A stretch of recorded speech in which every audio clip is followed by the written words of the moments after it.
Boa noite, irmãos. Sejam bem-vindos mais uma noite na casa do Senhor.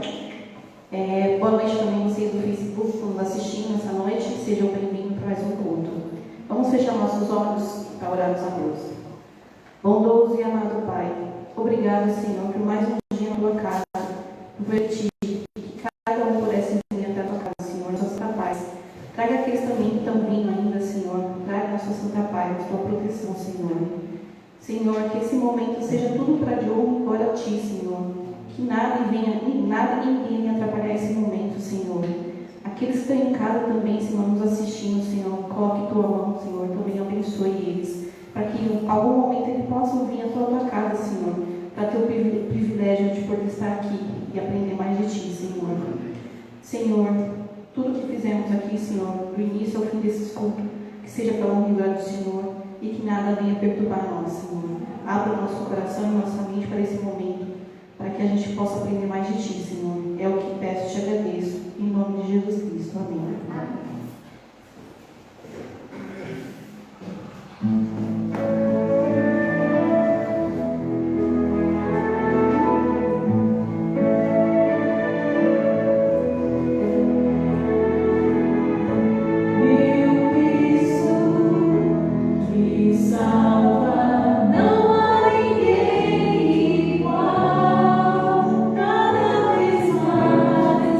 Quero louvar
somos, Pai, por mais uma oportunidade de vida que o Senhor nos deste hoje, por poder estar aqui, Senhor, na sua casa de oração, para louvar e conhecer o teu santo nome. Amém. Pai querido, obrigado por Senhor ter nos trazido segurança. Peço que o Senhor abra as nossas mentes, nossos corações para ouvir a tua santa palavra. Que o Senhor fique, Pai, com cada um de nós, com cada família aqui representada. Amém. Que o Senhor venha estar presente também na vida daqueles que estão nos assistindo pelo Facebook. Que eles venham ter o desejo, Pai, de te encontrar, de estar na tua casa, de participar conosco, Senhor, deste evangelismo e de outros cultos também. Amém. Pai querido, peço também que o Senhor visite aqueles que estão doentes, os que estão acamados, os que estão sobrecarregados, os que estão aflitos, Senhor, aqueles que estão sofrendo por algum motivo, que o Senhor venha visitar a cada um e que o Senhor venha abraçá-lo, Pai, com o teu Santo Espírito, que eles venham sentir a tua presença nesta noite, Senhor. Amém. Pai querido, peço que o Senhor fique com aqueles que vão abrir a tua palavra, que eles não falam deles mesmos, Pai, mas venham falar somente do Senhor. Amém. E que nós venhamos aprender, Pai, cada uma delas e aplicar em nossas vidas. Amém. Fique conosco, Senhor. Não deixe que nada nem ninguém atrapalhe meditar na tua palavra. É o que te pedimos e desde já lhe agradecemos. Em nome de Jesus. Amém.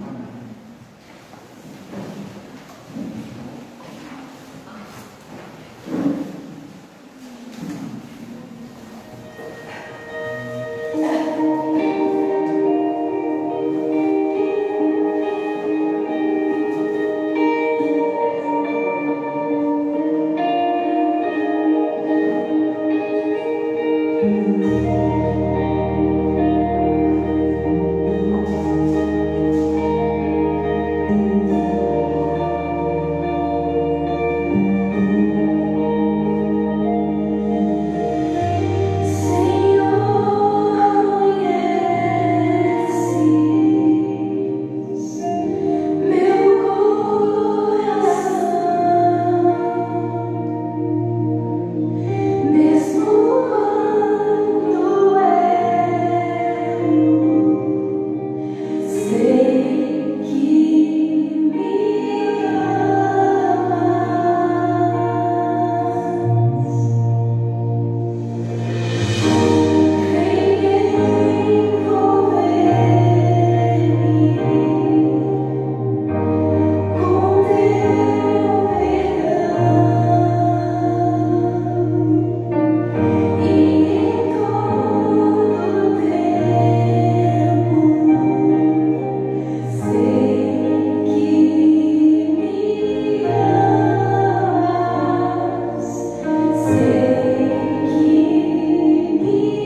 noite a todos.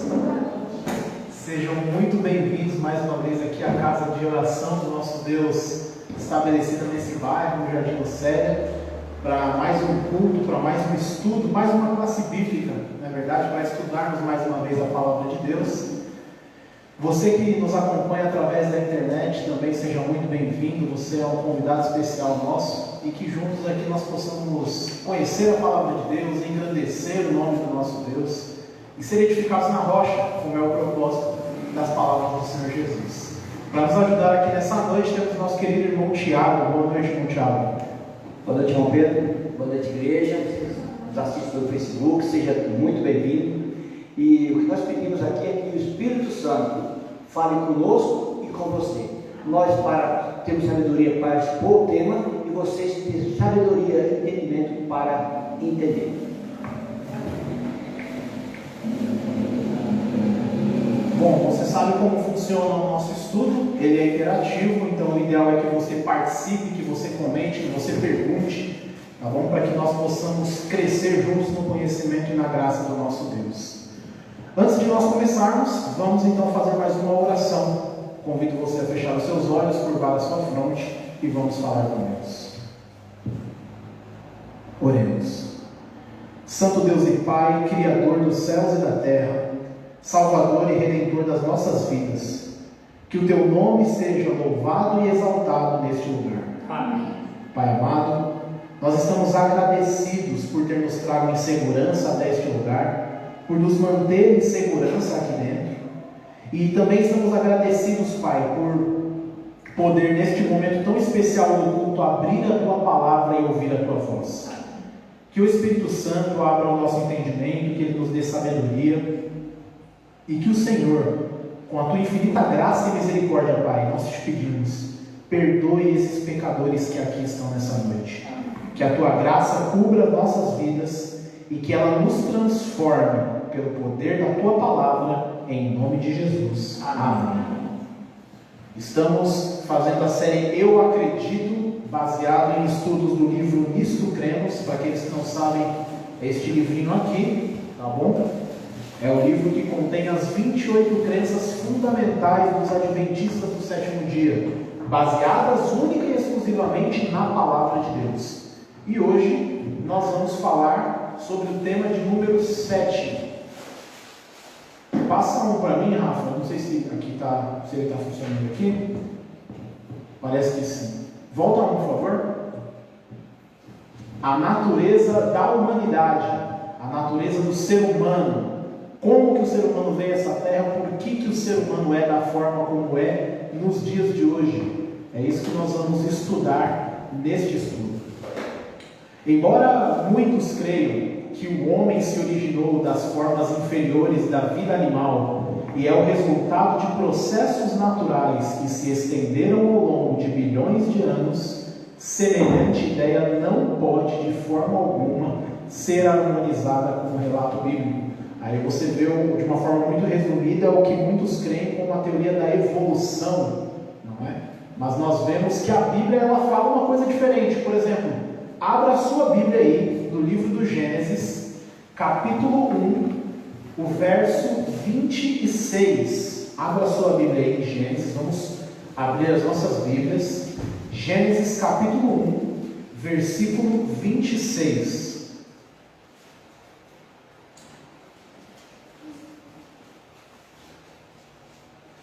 Aquele ou aquela que encontrar e quiser ler, fique à vontade. Também disse Deus: façamos o homem à nossa imagem, conforme a nossa semelhança. Tenha ele domínio sobre os peixes do mar, sobre as aves do céu, sobre os animais domésticos, sobre toda a terra e sobre todos os répteis que rasteiam pela terra. Obrigado, irmão. Nós, no primeiro estudo que nós fizemos, nós estabelecemos alguns fundamentos para os nossos estudos. O primeiro estudo que nós fizemos foi o estudo sobre a Bíblia. E nós vimos que a Bíblia ela não é um livro comum, ela é a palavra de Deus escrita. Então aquilo que a Bíblia está nos dizendo, que a irmã acabou de ler, isso é a voz de Deus para nós.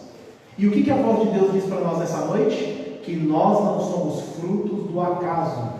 Nós temos uma origem. Nós viemos de Deus. e creio eu que para lá nós voltaremos, né? Viemos das mãos de Deus e para as mãos de Deus voltaremos. Então o texto ele é muito claro, ele diz que Deus fez, né, irmão Thiago? O senhor gostaria de comentar alguma coisa aí em relação a isso? Então, em relação aqui, você, só complementando o que o irmão falou aí, da Escritura, não é só ler a Bíblia, mas ter raciocínio, ser racional. Eu gosto muito do texto onde fala em Romanos 12, verso 1, que fala que nós devemos prestar a Deus um culto racional. Deus não quer um culto de êxtases, onde você não compreende nada, onde você vai aprender ali, deixando que as suas emoções tomem conta de você e você vai de acordo com a emoção. Nós precisamos ser racionais. O que vamos falar aqui hoje, irmãos, pense, pondere, e se você, a princípio, você que nos assiste, você que está aqui, e você ainda não tem pleno conhecimento, estude mais, busque mais. Peça a Deus, olhe a Deus. Ele vai lhe dar pleno conhecimento da verdade. Em relação ao que o irmão falou aqui, eu já falei muito, né? Em relação aqui, é claro, irmãos, o Gênesis 1 e 2, irmãos, põe na sua mente, é a base de tudo, é o fundamento. E digo para você, Satanás, ele há tanto tempo, ele tenta descaracterizar Gênesis 1 e 2. Porque Gênesis 1 e 2 traz o sábado, Gênesis 1 e 2 traz o casamento. São coisas que mais o diabo muda hoje. Uma coisa mais atacada na face da terra é o casamento. Nós temos na terra duas coisas que vêm diretamente do Éden: o sábado e o casamento. E essas duas coisas é o que mais Satanás tenta destruir, descaracterizar. E é por isso, irmãos, nós temos que ter muito cuidado com o que nós estudamos, e o que nós ouvimos e o que nós vemos. Muito bem colocado, irmão. Não é fazendo publicidade, mas existe um pastor da nossa igreja que ele prega justamente voltado para as pessoas que têm dúvidas sobre esse tipo de assunto, que é o pastor Michelson Borges. Você pode dar uma olhada depois no canal dele, no YouTube. Ele fala muito sobre esse tema aí, ó, criacionismo. A nossa origem de uma forma lógica. A gente pode ver os rastros que Deus deixou aí no mundo, que mostram que a gente tem uma origem no próprio Deus. Esse assunto que vai entrar agora ele é muito interessante. Olha aí o que diz no capítulo 2 de Gênesis, no verso 7. Aí está o verso 1, mas não é o verso 1, é o verso 7. Gênesis 2, versículo 7. Vamos ver então como se deu a criação primeiro do homem. Quem encontrou aí e quiser ler, fique à vontade. Então formou o Senhor Deus ao homem do pó da terra, ele soprou nas narinas o fôlego de vida, e o homem passou a ser alma vivente. Este verso, como o irmão Tiago comentou muito bem, o Gênesis ele estabelece a base, né, irmão? Este verso, ele estabelece diversas bases para diversas doutrinas dentro da Bíblia. Primeiro, diz que quem formou o ser humano foi Deus. O texto, a palavra formou aqui, é a mesma palavra que o profeta Jeremias vai usar lá no seu livro para falar assim, ó, que o oleiro, ele estava ali moldando o barro. A palavra hebraica é a mesma. O que dá a entender que todas as coisas elas foram criadas pela palavra de Deus, mas quando Deus vai criar o homem, o que ele faz? Ele bota a mão no barro. Ele molda Adão da maneira... Deus ele é perfeito. Nós temos as digitais de Deus em nós, irmãos. Deus ele molda Adão. E o texto ele continua dizendo assim, ó, ele soprou nas narinas um fôlego de vida. Fôlego de vida, em alguns outros textos, vai ser reconhecido como espírito. Então a gente tem a junção da fórmula da vida aqui, né, irmão Tiago? É o pó da terra e o fôlego de vida. E quando tem essas duas coisas, o que forma, irmão Tiago? Forma-se uma alma vivente. E aqui, irmãos, é interessante, quando fala de alma, a tradição, e nós precisamos entender, aqui não é nada contra nenhuma denominação, nenhum povo, nós respeitamos todas as pessoas que têm seus credos, e aí cada um responde diante de Deus, mas diante do período da Idade Média, chamado período escuro, então se criou muitas dogmas.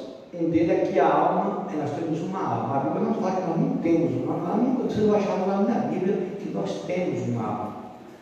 Nós somos uma alma. Como que é isso então?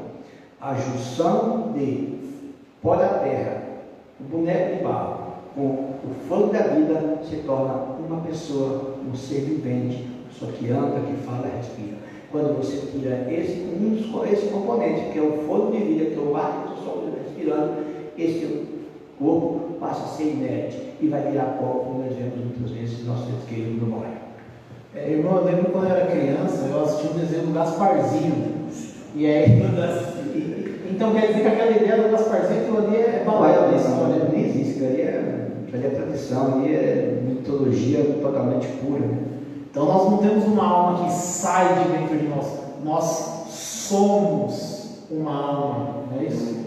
Vocês só mais a sua tá? Irmãos, eu vou falar aqui, talvez você pode criar até uma simulação também assim. Irmãos, o ser humano, ele tem duas coisas que diferenciam do animal, tá? Do animal, do seu gatinho, do seu cachorrinho e outras espécies de animais. Qual é que é? Em primeiro lugar, nós temos um grau a mais onde nós raciocinamos logicamente. Nós podemos ter raciocínio lógico. O segundo é a parte de Deus criar com sua própria mão, moldar e ali soprar nos narizes. Podemos entender que Deus falou no vídeo de Adão, como falou, ali para cume levanta, Jesus falou para a ela levantou. Mas não importa, eu falo que soprou na narina, então vamos ficar com isso, não vamos criar aqui uma nova doutrina. Então veja bem, a partir desses dois componentes, nós somos diferentes dos animais. Mas eu quero ler com vocês, se você não está no estudo, não está no estudo, abra sua Bíblia Ezequiel 18, eu quero ler o 4 e 20. Olha esses dois textos, olha que interessante esses dois textos aqui. Por eu estou falando em relação ao animal. Olha o verso 4 fala assim, ó. Todo mundo encontrou aí? 18, deixa eu ver aqui, abrir aqui, está abrindo. 18, verso 4. Eu vou ler o verso 4 e o 20, tá? Somos mesmo praticamente o mesmo assunto. O que ele fala aqui? Ele fala assim, ó. Pois todos são meus. Todos quem? Todos os seres humanos. Tanto o pai como o filho são meus. A alma que pecar, esta morrerá. Aqui já deixa que se pecou, morre, tá? Então veja bem, como nós todos pecamos, nós todos morremos. O verso 20 para aqui é assim: aquele que pecar, esse morrerá. O filho não levará a maldade do pai, nem o pai levará a maldade do filho. Ele está falando agora em relação à culpabilidade, à responsabilidade dos nossos atos. Tá? Irmãos, mas em outro verso que eu não achei aqui agora, fala que tanto nós como os animais temos o mesmo destino, temos o mesmo fôlego e o mesmo pó. O animal respira, quando ele para de respirar, ele morre e vira pó. Então, qual é a diferença nesse contexto aí? Eu sou igual ao animal? Irmãos, o problema, a vantagem nossa é que Deus criou um plano. Um plano, talvez eu vai falar em Mateus 10, 28, que aí eu sei o assunto que eu estou adiantando talvez. Deus criou um plano para que nós tivéssemos a ressurreição. Sabe o que é do gatinho seu que morreu, seu cachorrinho que morreu? É a mesma forma que o ser humano vai por a terra. Se não tem um plano para eles, como não tem, ele não vai ressuscitar. Para nós tem um plano, nós vamos ser ressuscitados, porque nós somos criados à imagem de Deus, nós somos filhos de Deus. Então, essa é a que inveja em relação ao corpo físico. Tá? Todos somos iguais. A questão é que os animais não têm responsabilidade sobre os seus atos. Por isso que ele não vai ressuscitar para pagar nada. Eu vou parar aqui uma coisa, assim, você vai ver assim, olha, veja bem, sabe aquele bebezinho que ao nascer faleceu, ou um bebezinho? Imagina que Deus, numa ressurreição depois do milênio, ressuscita, o pai dele não se salvou e ele também não vai para o céu. Agora eu estou falando aqui uma coisa que também muitos podem não concordar, mas depois vamos para o assunto. E aí essa criancinha levanta para prestar conta de Deus e pagar por quê? Ele fez o quê? Qual foi o pecado que essa criancinha fez? Ele é filho de pecador, é pecador. Ele nasce, aí tem muita coisa a falar sobre isso aí. Então, é igualmente aquele cachorrinho, ele não tem responsabilidade pelos seus atos. Ele não tem, não vai ressuscitar para ser queimado. Igualmente, as crianças normalmente elas não vão ressuscitar para ficar diante de um juiz para ser queimada, como muitos, mas tá bom, é polêmico isso aí, mas Muito bom, irmão, muito bom. Pode falar, irmão Beth. Tiago acabou de ler agora, né? Que a alma é essa que pecar morrerá. Se a alma sai do corpo, como que ela vai morrer? Não já está morta? Então, É por isso que alma é pessoa, porque quem peca são as pessoas, e quem peca morre. Então, alma é significado de pessoa. Mas a gente vai ver nos slides aí outros usos de alma que às vezes parece confundir o que a gente está falando aqui agora, mas a gente vai ver que isso se harmoniza, tá bom? A exaltada posição do homem. A criação do homem representou o ponto mais alto de todo o processo da criação. Deus incumbiu o homem criado à imagem do soberano Deus de tomar conta do planeta Terra e de toda a vida animal. Aí sobre a alma vivente, o que nós falamos, acabamos de comentar, né? Isso daqui é muito importante. Uma unidade indivisível. O significado bíblico de alma. A evidência bíblica indica que por vezes a palavra nefesh, que é para alma, e nefesh hayah, que é alma vivente, e sushi, que é no grego, podem referir-se a toda a pessoa, enquanto, noutras oportunidades, o termo se restringe a aspectos particulares do homem, tais como afeições, emoções, aspectos, sentimentos. Por exemplo, se você ler lá no livro de 1 Coríntios, eu acredito que o Espírito vai falar sobre isso, Paulo ele vai falar assim, corpo, alma e espírito. Como assim? Aí em outro texto ele vai falar a alma e o corpo. Mas a gente não diz que é uma coisa só? Paulo ele usa esse termo muitas vezes para falar a respeito dos sentimentos. Eu acho que está bem aqui, ó, esse. 1 Coríntios 7, aliás, vamos ler primeiro Mateus 10. Abra sua Bíblia em Mateus 10, 28. por isso que eu mandei, Mateus 10. Mateus 10, verso 28.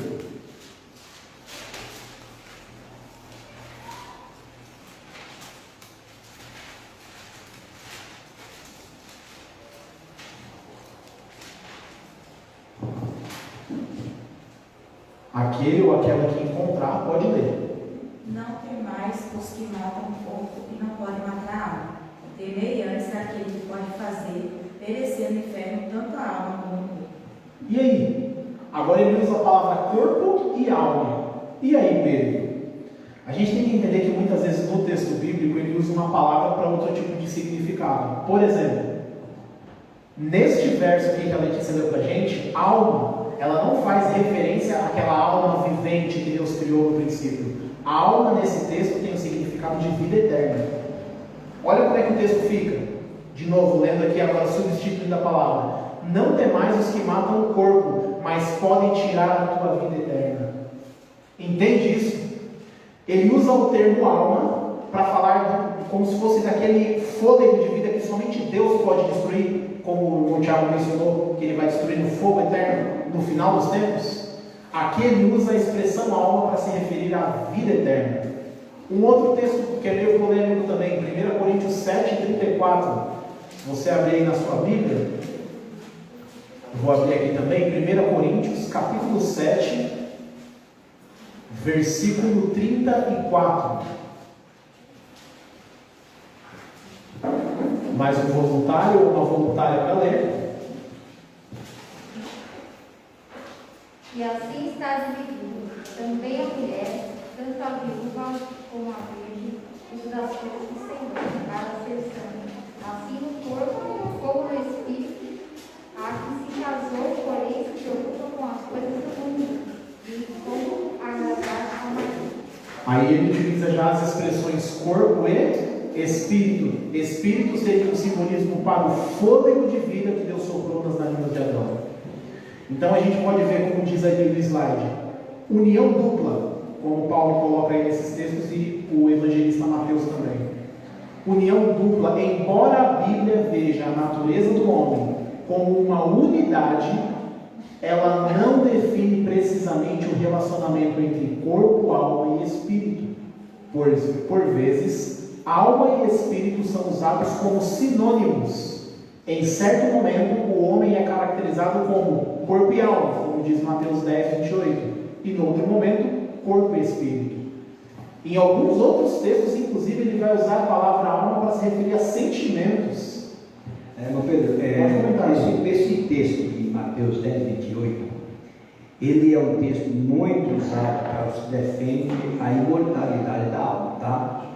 E é um texto que eles acham polêmico, mas eu não sei, talvez eu não sou melhor que ninguém, nem quero ser, não tenho a pretensão de ser sábio, nem sábio, nem mais saber mais que ninguém. Mas aqui para mim fica claro, quando ele fala, não temais os que matam o corpo e não podem matar a alma. A alma se refere à vida e a vida eterna, como a vida eterna que você falou aí, tá? Porque quando Deus fala que nós, quando Deus se refere a nós, quando nós morremos, ele se refere a sono, tá?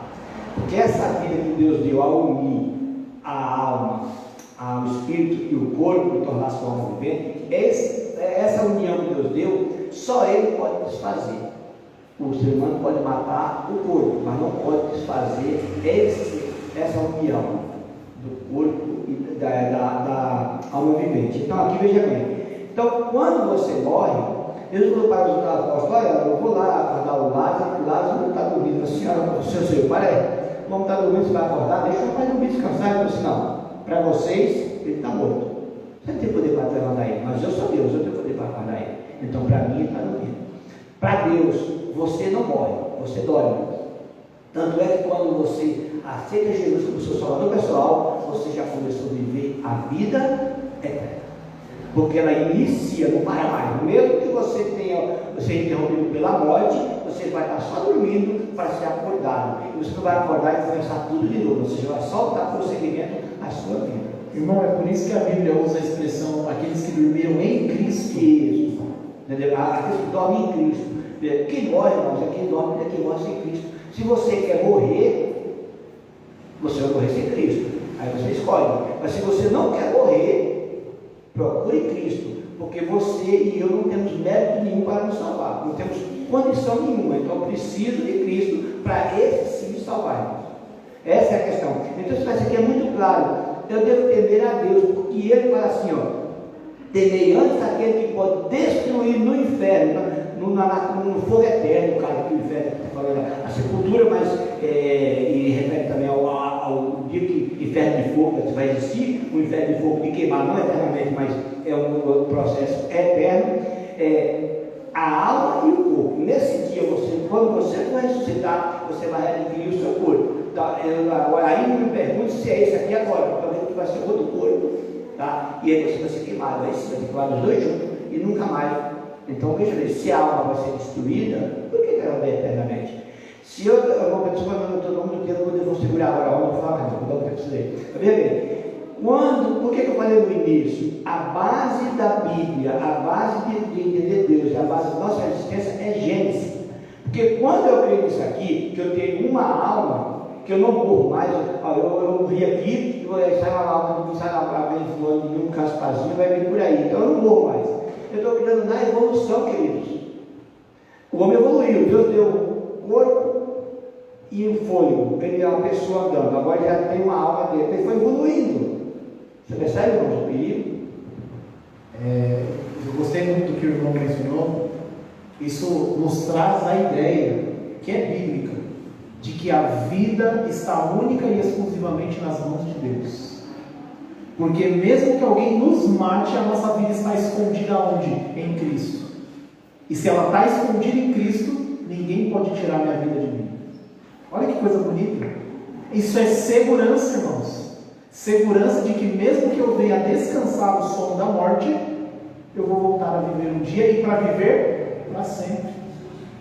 A doutrina da criação do homem, assim como as pragas que nós estudamos no estudo bíblico ontem, as pessoas às vezes elas entendem essas doutrinas de maneira errada, a confundir a mente das pessoas, quando na verdade são doutrinas que nos levam a amar mais o nosso Deus. Uma unidade indivisível.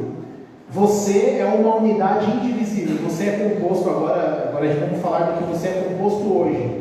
Você tem o seu corpo, você tem a sua mente e você tem o seu lado espiritual. São 3 coisas que tem no ser humano. Isso eu estou falando agora do que acontece dentro da gente, tá? Se eu, por exemplo, estudo a Bíblia, se eu oro, se eu sou uma pessoa religiosa, mas a minha saúde física está mal, isso vai atrapalhar a minha religiosidade? Sim ou não, irmãos?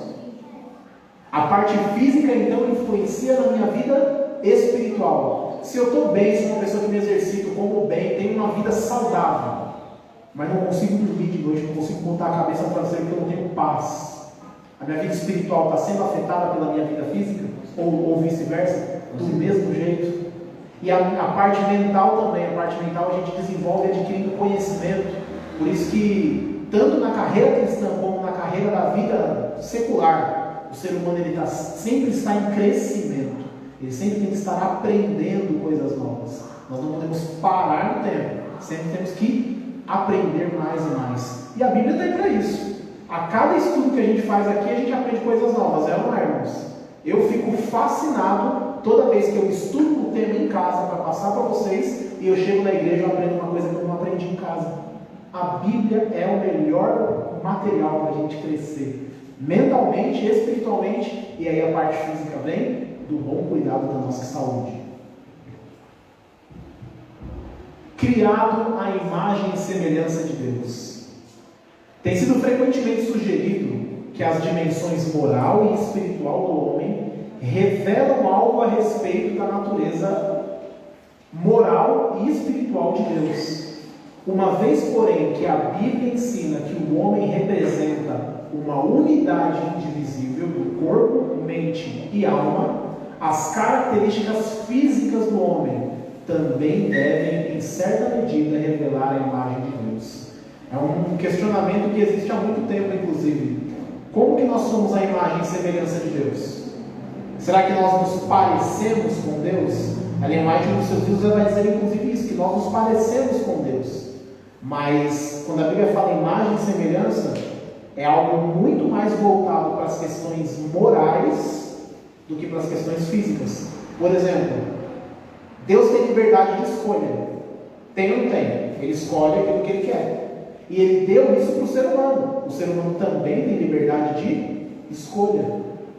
Outra característica que Deus deu ao homem e não deu para os animais: liderança, domínio. Deus domina o universo inteiro e Ele coloca o ser humano para reinar sobre o planeta Terra. Características que tem em Deus que Ele delegou também para nós. Nós somos a imagem e semelhança de Deus em diversos aspectos, né? Mas esses são alguns poucos desses. Esse texto é interessante. Abra sua Bíblia de novo no Gênesis. Volta a sua Bíblia para o livro de Gênesis, capítulo 2. Vamos ler o fundamento, então, como o irmão comentou muito bem aqui. Volta lá a sua Bíblia para Gênesis 2. Nós vamos ler a partir do versículo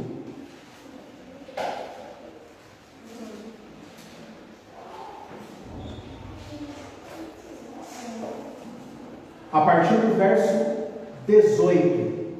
Quem for ler, pode ler o 18 e aí depois ler o 21 em diante. Aquele que encontrar, pode ler. O Senhor Deus disse ainda: não é bom que o homem esteja só, farei para ele uma auxiliadora que seja semelhante a ele. É o 20, né? O homem deu nome a todos os animais domésticos, às aves dos céus e a todos os animais selvagens, mas para o homem não se achava uma auxiliadora que fosse semelhante a ele.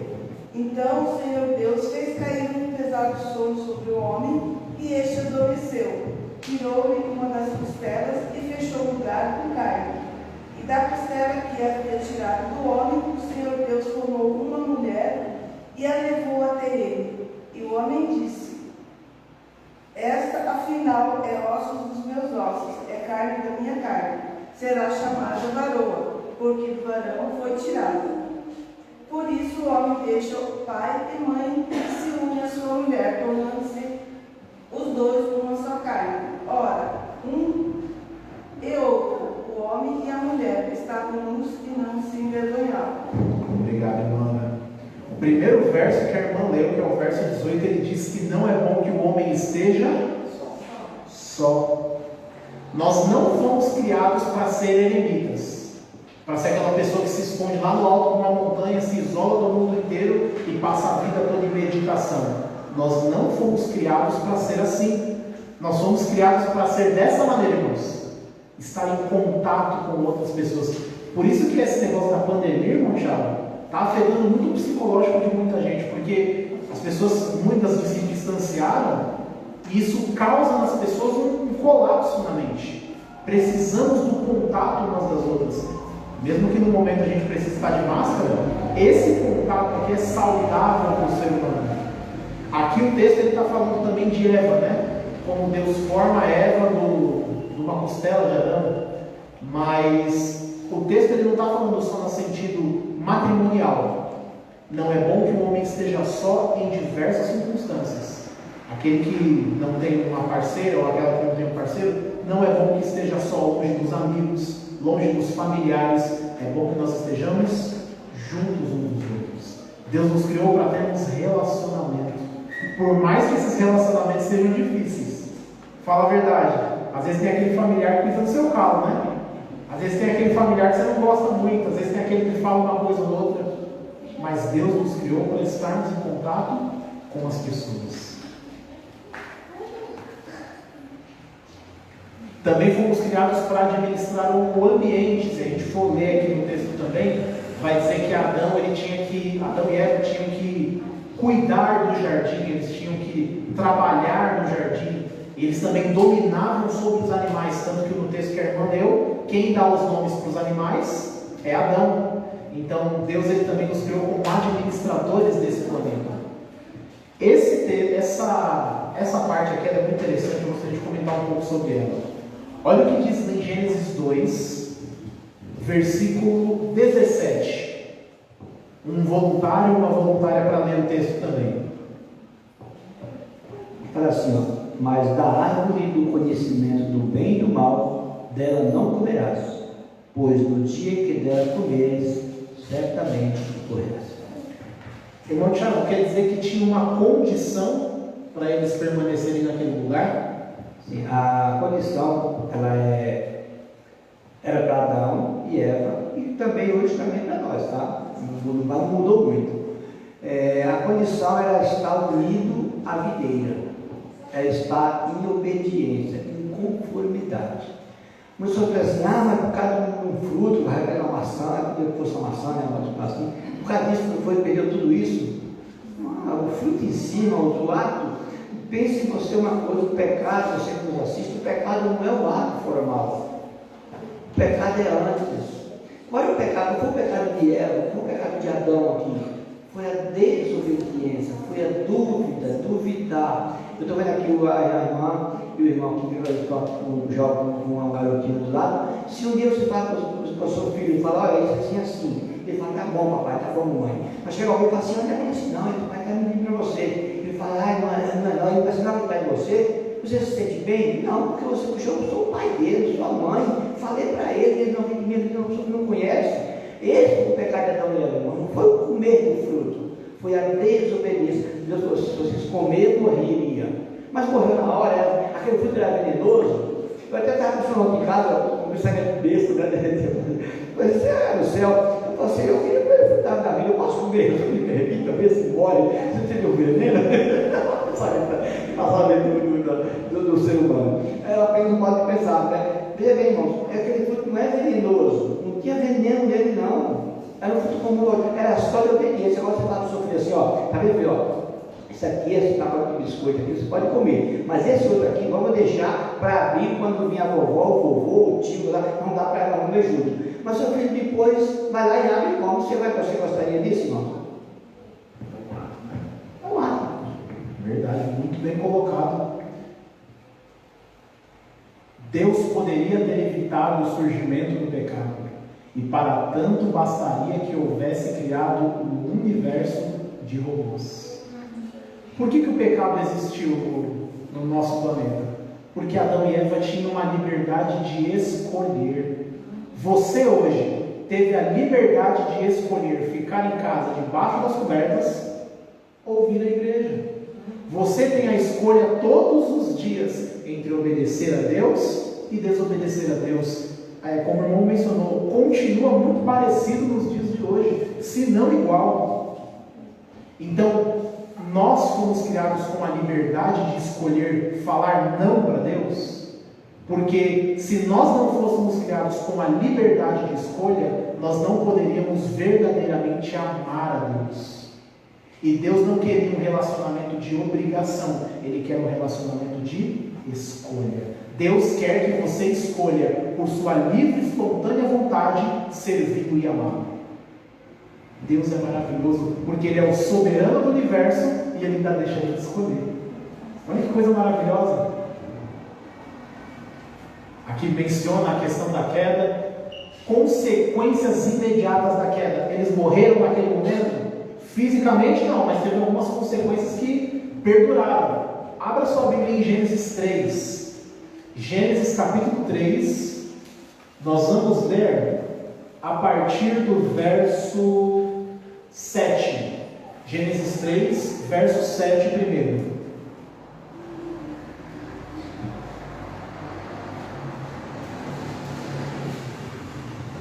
Quem for ler, pode ler do 7 até o 10.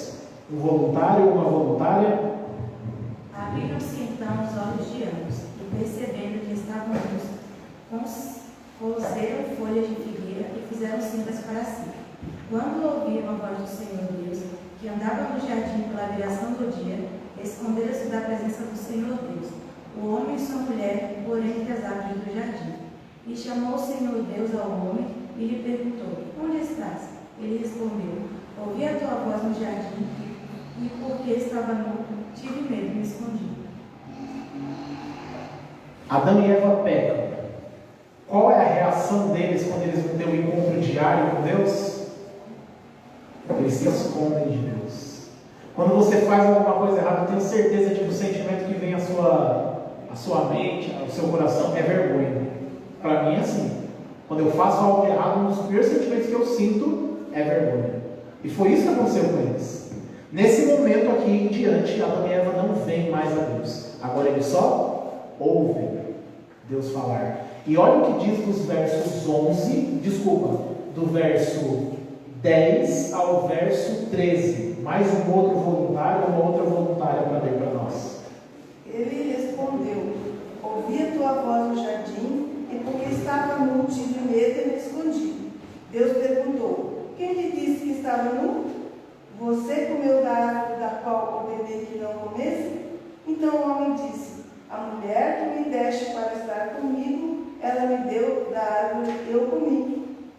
Então o Senhor Deus disse à mulher: que é isso que você fez?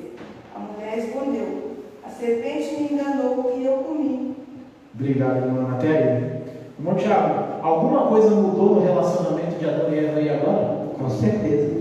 Aquele amor maravilhoso que eles tinham, o amor ágape, né? Seria o amor que eles tinham por amor de Deus, o verdadeiro amor, já acabou, irmãos. Agora, o que existe agora é a acusação. Olha, a mulher que você me deu, aquela que eu daria a vida por ela, agora ela não vai, porque ela me enganou, ela foi o instrumento para fazer errado do Senhor. Você percebe, irmãos? E é interessante que é isso que acontece. Nós sempre queremos achar um culpado para nossos erros. Eu fiz isso porque de repente aconteceu isso, sabe? Não, erramos porque erramos. Erramos no alvo, pecamos porque pecamos. Somos falhos, pecadores. Eu tenho relação com minha esposa, um relacionamento sempre tivemos. E olha, porque aqui eu tenho uma pessoa difícil na frente de vocês, tá? A minha esposa, nós tivemos sempre um relacionamento de verdade. Nosso relacionamento foi sempre fundamentado na verdade. Se eu tivesse olhado para a mulher e achado bonito, e até falado, alguém estava no céu, eu fiz isso aí, eu falei: fiz, me perdoa, mas eu fiz. Não, verdade, doa quem doer. Se a punição é grave, eu estava pronto para recebê-la. Porque quando você trabalha com a verdade, se um dia alguém inventar uma coisa de você e falar para as pessoas: olha, como eu Tiago fez essa coisa, eu me conheço, assim, não, Tiago fez não. Se eu falar para os pais, eu vou perguntar: Tiago, você fez não, não fiz não. Pronto, acabou. O que vale é a minha palavra. porque é isso que nós estamos. Viva na verdade. O pecado, ele traz o medo e a mentira, ela surge ali naquele momento. É interessante que todo mundo aqui no capítulo vai culpar Deus. Porque Adão fala assim, ó, a mulher que o Senhor me deu, ela me enganou e eu comi. Aí o que a Eva vai falar? A serpente me enganou. Quem criou a serpente? É tudo culpa de Deus, então, no Gênesis 3. Nas palavras de Adão e Eva, é tudo culpa de Deus. Por que Deus, não é verdade? Acontece alguma coisa, por que Deus? Porque Deus é culpado. Existe um livro até que alguém, até a mulher que me deu, ele passou para ela, Deus no banco dos réus. Muito bom, a discussão está muito boa, mas a gente tem que seguir, né? Pecaminosidade universal. A gente vai tocar num ponto interessante agora. A história revela que os descendentes de Adão compartilham da pecaminosidade da sua natureza. Nós vamos ver os textos que estão aí na tela. Primeiro, abra sua Bíblia aí no Salmo 143.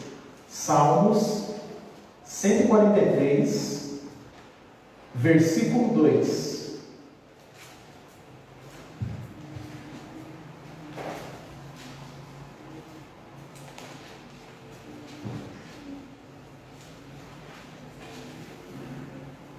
Depois que os irmãos acharem, quem quiser ler, fique à vontade.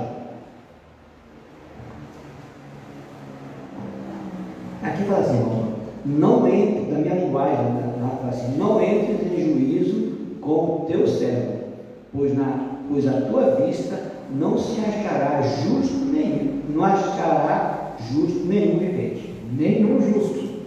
Olha o que diz Salmo 14, verso 3. Vamos lá para o Salmo 14 agora, versículo 3.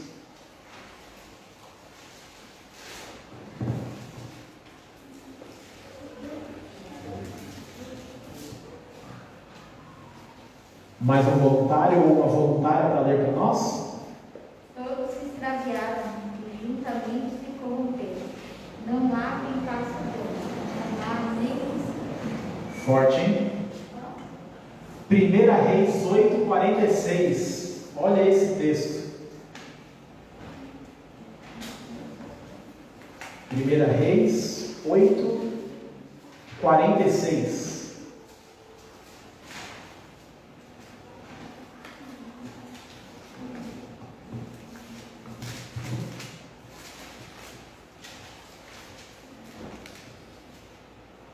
Quem encontrou pode ler. Quando pecar contra ti, pois não há homem que não peque, e tu te indignares contra eles, e os estragares das mãos do inimigo, entregares as mãos do inimigo, a fim de que os leve cativos à terra inimiga, longe ou perto estejam. O começo do texto da Letícia Deus diz assim, ó, pois não há ninguém que não peque. E tem um último texto que eu quero ler para você que não está aí, ó. Salmo 51, verso 5. Abre na sua Bíblia aí o Salmo 51, é um salmo muito conhecido. Salmo escrito por Davi. 51, verso 5. Eu vou ler aqui na minha versão e vocês acompanham aí na Bíblia de vocês. Salmo 51, 5 diz assim: eu nasci na iniquidade e em pecado me concedeu a minha mãe. Sabe o que esse texto está dizendo? Ele não está dizendo que o irmão comentou muito bem. O bebê, a criança, até uma certa idade ali, ele não sabe o que faz, é ignorante. Mas o texto está dizendo que a criança, o bebezinho, quando ele nasce com a natureza pecaminosa dentro dele. Posso ler uma reflexão aqui rapidinho? Pode ler, mas Fala assim, certamente em iniquidade fui formado, e em pecado concedeu minha mãe. Então eu fui formado em pecado. é interessante porque algumas pessoas se perguntam, né? Que culpa tenho eu do que fez Adão e Eva no jardim? Quando eu comecei a estudar a Bíblia, eu me perguntei isso muitas vezes. Que culpa tenho eu se eles erraram? Eu tenho que responder pelos pecados do meu pai e da minha mãe? Aí eu parei para pensar no seguinte: o pecado, irmão, a gente está vivendo um período de pandemia, né? O pecado ele é que nem um vírus. Ele é uma coisa que corre na veia. Ele infecta. E, por exemplo, no caso de um pai fumante, por exemplo, de nascença, eu tenho 80% da minha capacidade pulmonar. O médico ele disse que isso pode ocorrer por vários motivos, inclusive se há fumantes na casa, principalmente nos períodos de gestação. Agora, se você for minha tia está aqui, ela é prova. Meu pai ele fumou a vida toda dentro de casa. Quando minha mãe estava grávida, quando eu era bebê, quando eu era criança, e eu inalei tudo isso. Pode ter sido por esse motivo? Pode, mas o que eu quero dizer é o seguinte: tem coisas que os nossos pais fazem que, infelizmente, nós querendo ou não, vem no nosso sangue. É inevitável. A gente pode negar, lutar contra isso, mas a gente tem isso. E o pecado é uma coisa que é transmitida de pai para filho. Então, desde Adão até Eva, até todos os seres humanos que nasceram nessa terra, todo mundo nasce com uma inclinação para fazer o que é mal. Irmão Pedro, é um assunto polêmico, porque as pessoas, eu fico assim quando me perguntam, eu às vezes já não deve ser mal educado, grosso, mas eu falo assim, mas pensa em você e esquece os outros, né? Aí a criancinha que morreu lá, irmãos, ela é com Deus. Se Deus quiser salvar todas as criancinhas inocentes, como nós chamamos, desde pequenininha, ele pode ir para o céu, não é meu. Mas biblicamente, irmãos, não é assim que vai acontecer. Tá? O que eu falei aqui no início, vou repetir, o que vai acontecer é ter punição. Tá? É como uma folha que não existisse. Tá? Deus vai ressuscitar, vai dizer, olha, você, não, eu fiz errado. Entendeu, irmão? Então é o seguinte, a criancinha, vocês têm filhos, quem já teve, quem vai ter, observe uma criancinha, ao nascer, daí para frente, a criança na barriga, não dá boca, até Deus na barriga já com tudo a mãe ali. Lembra-se que a Jacó, a Bíblia fala bem claro, Jacó e Isaú, Isaú e Jacó, vice-versa, os dois brigaram para quem queria nascer primeiro. Tá? Um saiu, puxou, outro saiu. Isso é uma característica da maioria das crianças. Egocentrismo. O que é meu e se tirar de mim. Exatamente. O bebê ele é egocêntrico sem saber, irmãos. E por isso, irmãos, que você e eu somos responsáveis por nossos filhos. Até os 12 anos, que eu tenho um projeto ali, tem os 8 para 9, para fazer 5, ele é responsável da minha nora e do meu filho. O que eles fazem de errado não for corrigido, irmãos, se eles morrerem desse tamanho, o pecado é deles.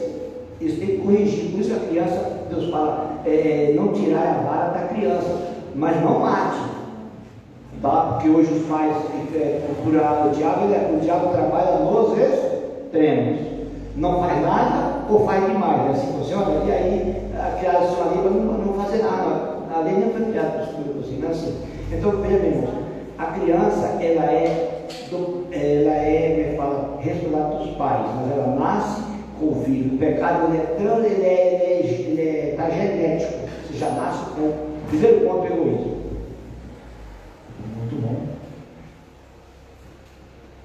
Aqui continua falando de assuntos que nós já comentamos, inclusive, raios de esperança. Será que tem esperança para aquilo que aconteceu em Gênesis 3, irmãos? A despeito da queda, resta ainda um senso de dignidade humana. Embora obliterada a semelhança divina, não foi completamente extinta. Embora decaído e corrupto, pecaminoso, o homem ainda é o representante de Deus na terra. Principalmente depois que o Senhor Jesus morreu na cruz. Gostaria de ler com você, aí mesmo no capítulo 3 de Gênesis. Volta aí para o livro de Gênesis, capítulo 3, versículo 15. Gênesis é o capítulo mais triste, o 3, né, de Gênesis para Deus, mas o verso 15 ele nos traz esperança, irmãos. Quem encontrar, pode ler.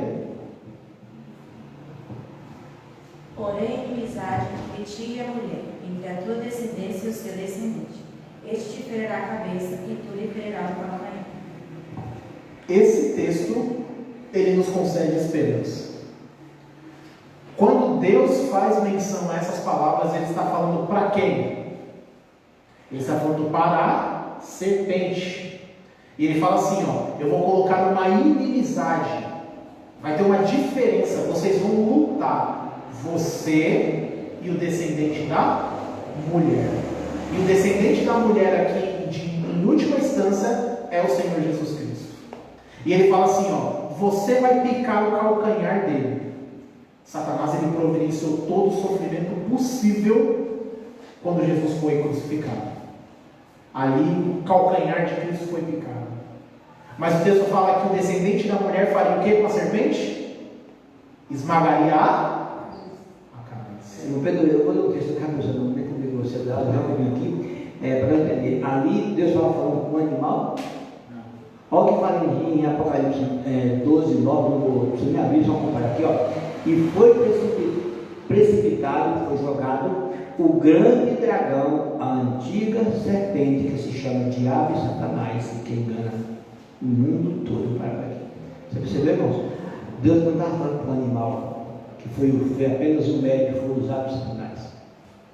Ele fala falando diretamente para Satanás. Você não vai ter domínio total dos meus filhos, porque eu vou dar para ele a válvula de escape. O que você falou muito bem, a decisão de querer ou não. Ninguém é forçado a ser cristão, ninguém é forçado a estar na igreja. Agora, aprenda uma coisa, você tem responsabilidade na sua decisão. Eu gostaria que nós fechássemos o estudo dessa noite com palavras do finalzinho do capítulo do livro que nós estudamos. Eu gostaria que você pensasse bem nessas palavras, porque diz assim, ó, pelo poder da salvadora graça de Cristo, eles, seres humanos, poderão andar como Cristo andou, desfrutando diariamente das coisas que agradam a Deus. A única esperança da humanidade decaída é aceitar o convite de Deus e entrar com ele no concerto, na aliança da graça. Por meio da fé em Cristo Jesus, podemos experimentar esse relacionamento que nos assegura a adoção como filhos de Deus e herdeiros com Cristo em seu reino. Vou te fazer uma pergunta, se você concordar, você pode falar um amém. Você aceita, você escolhe nessa noite permitir que esse Cristo crucificado na cruz seja o seu substituto? Sim. Você aceita esse Cristo para que você possa ter as maravilhas que Ele tinha no céu? Sim, com certeza. Então se coloque de pé e vamos cantar a música tema para nós finalizarmos o evangelismo dessa noite. Eu acredito.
Imaginou e tudo se fez.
Senhor Deus e Pai, nós agradecemos pelo fato de que nesta noite, mais uma vez, Senhor, em mais um domingo, o Teu Santo Espírito esteve presente nesse estudo, atuando em nossas mentes e corações, abrindo a Tua Palavra diante dos nossos olhos, e através da Tua Palavra nós cremos, Pai, que nesta noite ouvimos a Tua voz. Amém.